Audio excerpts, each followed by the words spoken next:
네, 오늘 그 이베스트투자증권의 이완나 연구원 스튜디오에 모셨는데요. 이분이 이제 그 전기차 내지는 셀 업체 LG화학, 오늘 LG화학 참 우리 시청자 여러분들 관심 많으시잖아요.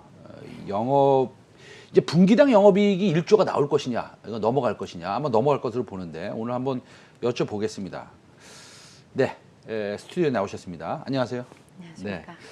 제가 이제 말씀드렸다시피 1분기 영업이익 1조 원 시대를 열 것이라는 전망이 좀 나오고 있는데 이게 화학 쪽에서 그 좀 좋은 것도 있는 거잖아요, 그렇죠?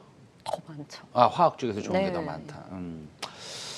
그러나 우리가 화학 쪽을 밸류에이션을 많이 줄 수도 없는 노릇이고, 그렇죠. 뭐 그런 측면이 좀 있습니다. 근데 먼저 그거보다도 그러면 이 수혜수 운하를 좀 먼저 얘기하고 싶은 게 뭐냐면요. 왜냐하면 그 사고가 있으니까 이 화학 쪽의 업황이 좀 변화가 됐을 수도 있다. 이런 좀 생각을 하고 있는데 변화가 별 문제 없죠? 있습니까 혹시? 네, 원래는 좀 오래 지연됐으면 모르겠는데 그 네네. 일주일 만에 풀렸잖아요. 네네. 이제 그렇다 보니까 별로 영향이 크진 않았고요. 다만 아직 조금 통로가 막힌 부분들 때문에 병목 현상이 아직 좀 있으면서 지금 물류비에 대한 영향이 조금 있지는 않을까. 이거 기업 차원에서도 조금 그 부분이 고민이 되는 차원인데 사실 지금 제품 가격들이 너무 좋아가지고 별로 영향이 그렇게 크지 않습니다. 알겠습니다. 그 이제 수습이 좀 된 거라고 치고요. 그러면요. 예, 그거 일본 회사에서 만든 배입니다. 예, 참고로 말씀드리고. 어쨌든 우리가 요즘에 이제 보는 게 그때도 몇 번 강조하셨지만 효성 쪽, 네, 이쪽 이제 보는데 효성 쪽의 그 화학 계열 회사들이 매일 올라갔어요. 매일 올라갔는데 그 금주 들어서는 조금 뭐 좋지 않은 모습을 좀 보이는 것 같기도 한데 그거야 뭐 많이 올라갔으니까 조정도 나와야 되는 것이겠죠. 이 급작스러운 그 조정 이런 것들은 뭐 당연히 자연스러운 겁니까? 아니면 펀더멘털의 변화가 있는 겁니까? 펀더멘털의 변화는 전혀 없고요. 네네. 오히려 뭐 사실 효성 TNC뿐만이 아니고 효성 화학도 마찬가지고 사실은 지금 제가 뭐 이렇게 말씀드릴 수 있을 것 같아요. 지금 케미칼 쪽에서 뭐 하나 이렇게 관역으로 던져서 집어도 실적은 좋습니다. 그 정도로 지금 케미칼 쪽이 네네네. 워낙 지금 원래는 스프레드 확대가 공급 타이트로 인해서 많이 될 줄 알았는데 지금 가격이 뭐 2010년 대비해서 2배 정도 제품 가격이 뛰었음에도 불구하고 지금 계속 스프레드가 확대가 되고 있는 상황입니다. 효성화학 그 차트 한번 보여주세요. 효성 TNC도 봐도 좋지만 효성화학 차트 한번 보여주시면 이거 말고 아까 이제 몇 퍼센트 올랐다 이렇게 표시되는 차트 있지 않습니까? 근데 효성화학이 아까 보니까 224% 올랐어요. 효성 TNC는 383% 올랐고요. 그러면 이런 생각을 하는 거잖아요. 주식 투자자는 뭐 올라간 거 살 수 있습니다. 그렇죠? 올라간 거 살 수 있고 더 좋다면 뭐 지금이라도 많이 살 수 있는 것이죠. 아니면 안 좋다 그러면은 팔 수 있는 것이고. 그런데 이렇게 많이 올라간 상황에서 효성화학, 효성 TNC 그러면 아직도 올라갈 룸이 있다라는 것은 어떤 논리, 예를 들어서 뭐 우리 시청자 여러분들을 뭐 설득하실 필요는 없지만 그래도 투자 포인트를 말씀해 주시면서 한번 얘기해 주시죠.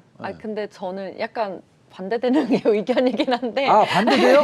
그럼 반대되는 의견을 말씀하세요. 그러니까 효성 TNC하고 효성화학은 너무 많이 올라갔으니 이제는 조금 줄이자? 조금 2분기, 그러니까 1분기 실적 발표 2분기 때까지도 아마 실적은 피크를 찍을 거여서 실적에 대한 걱정은 좀 안 하셔도 되고 다만 밸류가 좀 많이 올라왔고 스판덱스 같은 경우에도 7월에 아주 작은 공급 물량이긴 하지만 공급 물량 시작이 되게 되면은 지금 사실은 일정 부분 그 공급 보고 물량이 털릴 가능성이 조금 있죠. 그래서 우리 그런 부분들은 조금 생각을 해야 되기 때문에 지금 퓨어 케미칼 쪽이 스프레드 플레이만으로도 너무 완전 역사적 고점을 찍으면서 밸류가 많이 올라왔기 때문에 상반기에 1분기, 2분기까지는 피크아웃 찍겠지만 3, 4분기에 작년 대비해서는 올라올 수 있어도 조금 분기 대비해서는 슬로워해질 수 있습니다. 그래서 그렇죠. 조금은 조심하실 필요가 있다고 전 보고 있습니다. 그런 의견 너무 좋습니다. 왜냐면 우리는 시청자 여러분들을 위해서 리스크 관리하는 게 굉장히 중요하거든요. 그렇죠? 이게 무조건 좋다, 무조건 좋다. 다시 말씀드리면은 뭐 저도 이제 아직도 증권회사 다니고 있고 증권회사 한 25년, 30년을 다닌 사람인데 우리가 애널리스트 리포트를 보면 오늘 만약에 리포트가 100개가 나왔다고 치자 이거죠. 가령. 그럼 100개 중에서 바이가 아닌 종목이 몇 개나 있습니까? 거의 없죠. 거의 없죠. 네. 네, 그런 거와 마찬가지로 우리가 이렇게 리스크 관리 해드리는 거 저는 참 기쁩니다. 자, 그러면 자, 효성 3사에 대해서는 조금 리스크 관리 뭐 나쁘지 않다. 그러나 많이 올라갔으니까 조금 비중 조절하면 좋겠다. 이 정도 느낌으로 좀 받아들이면 되겠고요. LG화학 이제 서두에도 말씀드렸지만 1분기 영업이익이 1조 원 나오고 2분기는 뭐 어떻게 될지 모르지만 굉장히 1조 원 시대를 열 것이라는 보도가 나오고 있습니다. 그거에 동의하십니까? 네. 네. 지금 케미칼도 좋고요. 사실 배터리 쪽도 좋긴 하지만 배터리 1분기 자체로만 보면 원재료 가격이 좀 많이 올라오긴 했습니다.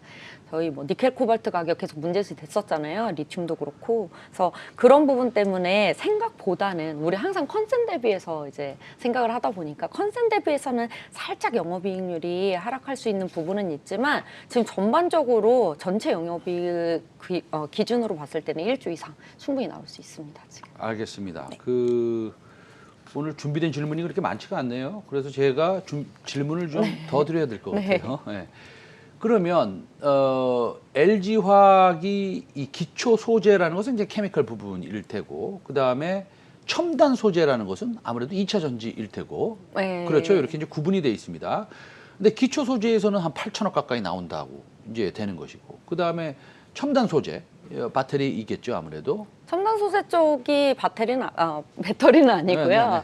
예, 첨단 소재 같은 경우에는 지금 많이 평광판 같은 거 다 매각을 한 다음에 그렇죠. 예, OLED 쪽. OLED 쪽. 예, OLED 쪽 소재라서 평광판도 중국에 매각을 했죠. 매각했죠. 네. 그러면 오케이. 그러면 전기차 배터리 부분 얼마나 나옵니까? 배터리 부분이 한 나머지 일부 차지를 한다고 보시면 될 것 거의 같아요. 없는데요, 보니까. 네, 네. 아니 왜 그러냐면 잘 네네. 생각해 보시면 저희 배터리 네. 흑자 전환만 해도 네네네. 사실 굉장히 잘 나왔다라고 네. 생각을 하지 않습니까? 뭐 그래서 그렇게 생각해요? 뭐 잘 그럼요. 모르겠습니다, 그거. 아니 네. 왜냐면 이제 연간으로 올해부터는 연간으로 로우 싱글에서 미들 싱글 정도 나올 수 있지 않겠느냐 그런 거였고 작년까지만 하더라도 저희 연간으로 마이너스 나왔습니다. 적자 나왔습니다. 그래서 이제 LG 화학은 본격적으로 이제 배터리로 연간 흑전을 나오는 그런 기업이다라는 측면에서 저희가 두드러지게 보고 있는 측면이기 때문에 그거를 작게 보시기보다는 이제 본격적인 흑자 기조구나 이렇게 보시는 것이 좋을 것 같습니다. 제가 잘 몰라서 그러는데요. 우리 시청자 여러분들도 아시는 분 계시겠지만 모르신 분도 있을 것 같아서 여쭤보는데 LG 에너지 솔루션, LG 화학 뭐 어쨌든 간에 그 우발 부채 그 우발 부채라고 표현해도 맞나요? 그게 뭐라 contingent liability. 네네. 우발 부채 같은 거는 다 쌓아 놓은 거예요? 뭐 어떻게 된 거예요? 그거 지금 숫자가 어떻게 돼 있습니까, 지금? 그거는 잘 모르세요? 네네. 예, 알겠습니다. 예. 그러면은 요즘에 인기 있는 종목 하나 여쭤봐도 되나요? 네네. 금호석유. 네네. 금호석유 잘 아시죠? 그렇죠. 네, 금호석유 아침에 그래프 보니까 금호석유 주가 말고 뭐죠? 라텍스 대만의 회사. 네. 그 52주 신고가 막 달성하고 이러던데. 네네. 라텍스 하면 금호석유 아니에요? 그렇죠. 그래서 금호석유 앞으로 이 회사별 증권사별로 이 목표가가 나왔는데 우리 이완나 연구원 목표가 얼마세요? 제가 조금 지나가지고 지금 조금 한지 오래돼서 지금 프리뷰 시즌이라 목표가를 지금 말씀드리지는 않도록 하겠고요. 왜냐면 조정을 할 가능성이 좀 있기 때문에. 그렇죠. 근데 이제 제가 이제 퓨어 케미칼 쪽에서는 상반기 중으로, 그러니까 효성 쪽뿐만이 아니고 퓨어 케미칼 자체는 상반기 중으로 좀 조절이 필요합니다라고 지금 말씀을 드리고는 있는데 금호석유 같은 경우에는 약간의 조금 차이가 있어요. 지금 밸류 엄청 높습니다. 근데 엔비라텍스도 되게 높고 SBR BR 쪽도 많이 올라왔고. 잠시만요. 금호석유가 밸류가 높다는 게 무슨 뜻이에요? 그 밸류에이션 멀티플이 높다는 얘기입니까? 네, 멀티플 자체가 많이 올라왔습니다. 근데 왜 뭐 이렇게 물어보면은 대답이 어렵겠지만 그래도 여쭤보겠습니다. 근데 왜 증권사에서들은 왜 타겟 프라이스 50만 원이나 잡나요? 지금 이거 PER이 4배뿐이 안 된다는 뭐 이런 얘기가 아니에요? 왜냐면 올해 연간으로 보면 그렇죠. 올해 연간으로 그렇죠. 보면은 네네. 이게 이제 실적이 우리가 생각했을 때 1, 2, 3, 4분기 전부 높게 나왔을 때에는 이게 낮아질 수가 있습니다. 근데 이제 저희 이제 금호석유 자체만으로 봤을 때는 어디까지나 저희 코로나 수혜주로 사실 보고 있잖아요. 거기에다가 최근에 좋았던 측면은 사실 이게 있었어요. 네네. 경영권 분쟁이 좀 있었다 보니까 네네네. 그것 때문에 일정 부분 주가 조정을 받은 상태에서 네. 또 다시 올라오는 부분 불확실성이 해소가 됐으니까 이제는 코로나 수혜에 의해서 정말 말 그대로 수요부터 실적까지 크게 뒷받침이 될 수 있는 거의 2010년, 11년급으로 네네네. 좋을 만한 그런 실적이 뒷받침이 되고 게다가 이제 병역권 분쟁 마무리로 인해서 그 다음에 이제 배당 성향이 저희 20% 계속 유지가 되잖아요. 네네네. 그런 측면들이 여러 가지 합쳐지면서 제가 말씀은 멀티플 자체가 그래도 네. 많이 퓨어캠 치고는 네네네. 퓨어캠 치고는 많이 올라왔지만 네네. 충분히 저는 다른 기업들 종목들보다는 훨씬 하반기에도 또 업사이드는 좀 있을 거라고 보고 있습니다. 알겠습니다. 그러면 화학 섹터에서 그 탑픽으로 꼽는 종목 네. 그걸 여쭤보고 싶은데 아까 그럼 한번 제가 되돌아볼게요. 효성 TNC하고 효성화하고 조금 줄이라고 그러셨으니까 네. 예. 그건 아닐 테고 제가 이제 한번 추측을 해보는 겁니다. 그러면은 금호는 아직 타겟 프라이스를 올리지 않으셨으니까 조금 네. 더 업데이트를 하셔야 될 거고 그러면은 하나솔루션입니까? 탑픽이? 하나솔루션은 갑자기 왜, 아니, 왜 나오신 하나솔루션 거지? 아닌가요? 그러면 잠깐만요. 휴캠 씁니까? 뭡니까? 탑픽을 좀 얘기해 주세요. 예, 제가 뭐 좀 추측을 해보려고 그러는데 틀렸습니다. 죄송합니다. 예, 뭐 어떤 겁니까? 예. 네. 사실 뭐 지금 많이 멀티플들이 많이 올라왔어요. 뭐 여태까지 저는 이제 효성 첨단 소재 많이 말씀드리긴 했었는데 효성 첨단 소재도 많이는 올라왔지만 여전히 저는 그거 저평가라고 보고를 있어요. 그래서 그것도 역시 좋게 보고 있고 플러스 사실 배터리 쪽에서 보시면은 케미칼 쪽이기는 하지만 지금 배터리 굉장히 셀 쪽에 노이즈가 끼면서 범용 소재들 같은 경우에는 주가가 같이 눌렸는데 생각보다 타격이 없거든요. 그러면은 그렇죠. SKC 같은 이런 동박 소재들 같은 경우는 괜찮아요. 근데 다른 동박 기업들보다도 케미칼 쪽에서 이제 SKC를 제가 말씀드리는 이유는 여기는 성장 동력을 굉장히 잘 가져가고 있는 기업입니다. SKC 네. 지금 SK 주식회사의 소위 그 IR에서도 SKC의 동박을 상당히 그 캐파를 증설하겠다 이런 얘기가 좀 나왔던 것 같은데 네, 맞죠? 맞습니다. 말레이시아 공장까지 늘리게 되면은 지금까지는 일진 머티리얼즈가 가장 캐파로는 생산 능력은 가장 1등이기는 한데 지금 동박 시장이 딱 그래요. 어느 정도 이제 단가 압력 들어가고 이제 범용으로 가기 때문에 이거 규모의 경제 키우는 게 핵심입니다. 알겠습니다. 지금부터 우리 그 유튜브를 통해서 시청하시는 시청자 여러분들로부터 질문을 하나 받도록 하겠습니다. 이한야 연구원을 아무 때나 만날 수 있는 분이 아닙니다. 이분이 우리나라의 화학과 2차 전지 전문가인데요. 지금 질문 딱 해주시면 제가 대신 여쭤보도록 하겠습니다. 유튜브 시청자 여러분. 하나솔루션 아세요? 지금 질문 왔는데 그거 혹시 커버 하세요? 네. 커버 하십니까? 어제도 자료를 알겠습니다. 썼죠. 저 질문이 하나 들어왔는데요. 유튜브 시청자들이 하나솔루션의 PER 멀티플이 조금 비싼 거 아니냐라는 질문이 들어왔습니다. 그거에 대해서는 우리 어떻게 생각하시는지? 멀티플 그냥 케미칼 이거 굉장히 어려운 것 같아요. 어려운 이거 멀티플. 질문이죠. 왜냐면은 네. 이게 네. 케미칼 주식이라고 보기에는 너무 태양광으로 가잖아요. 이거 사실은. 케미컬 주식이라고 얘기하기 어렵죠. 그렇죠. 네. 태양광으로 가는데 네네. 이게 이제 하나솔루션이 굉장히 좋으면서도 애매모호한 기로에 서 있기는 해요. 이유는 지금 케미칼 쪽, 그 케미칼은 워낙 좋고 태양광 쪽으로는 사실은 변화를 주기 위해서 지금 유증을 하면서 지금 모듈 새로 개발을 하겠다, N타입 모듈을 개발을 하겠다, 발전 사업을 시작한다 하면서 변화가 굉장히 많이 일어나는 애입니다.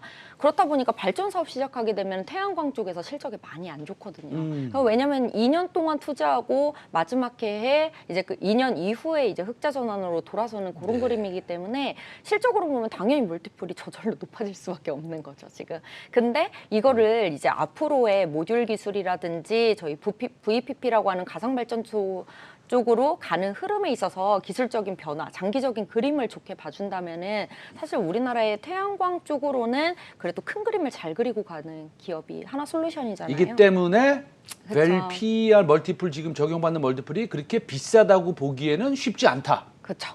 장기적으로 조금 봐야 할 종목이라고 생각합니다. 알겠습니다. 이것은 유튜브를 통해서 한국경제TV 최성민의 빅샷을 시청하고 계시는 트레빌류님의 질문이었습니다. 오늘 뭐 어려운 질문 또 많이 드렸습니다. 다음에는 쉬운 질문만 골라서 드리겠습니다. 지금까지 우리 최성민의 빅샷을 너무 지원을 많이 해주시는 이한나 이베스트투자증권의 연구원이었습니다. 감사합니다.